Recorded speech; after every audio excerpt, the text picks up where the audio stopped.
The science of the mind and human behavior. It aims to understand our underlying mental functions, physiological and biological processes, and internal mechanisms, things that determine our actions and behavior, asking how and why we think, feel, and act. I want to pursue psychology because I know that it will give me a better understanding about human behavior and mental process that allow you to better understand how we think, act, and feel. I love understanding the perspective of humans, their behaviors, habits, thinking, actions, characters, personality, and others. It is really interesting for me.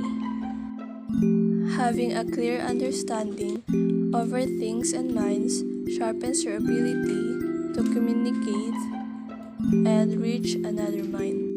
You'll be able to confront a little bully or an aggressive child.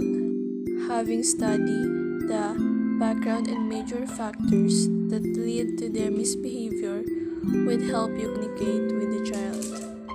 When you already understand the situation of the child, you will be able to console or heal the child in an effective way.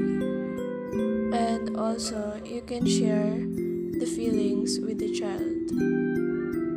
You understand that all the child is really need is love. On a deeper emotional level, I've always felt like studying psychology softens your soul. It helps you feel for people and understand them.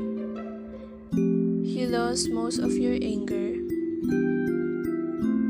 You become much more patient and minds become easier to read. For me, studying psychology is like awakening the deepest corners of your heart. You may help other people improve the quality of their lives. Many people throughout the world struggle with disabling mental disorders and disabilities, and I want to help them. You can help a large variety of people overcome mental and emotion obstacles. I know dealing other people's problem on a daily basis is difficult, but the fact that you can help them is worth it. Psychology was a branch of the domain of philosophy until the 1860s, when it developed as an independent scientific discipline in Germany. Psychology as a field of experimental study began in 1854 in Leipzig, Germany, when Gustav Venscher created the first theory of how judgments about sensory experiences are made and how to experiment on them. There are different subfields of psychology. Usually, psychology is referred to as the relationship between brain functions and behavior or environment. The different types of fields are forensic psychology, child psychology, development, media, military, the list goes on. If you want to take a basic introduction to psychology, you will most likely be taught a general view of all the subfields. Number 2. When you take a psychology course and begin to learn the different disorders people have, it may make you obligated to self-diagnose either yourself or your friends and family. You have to be careful with this though. You may start to agree with the symptoms of certain disorders.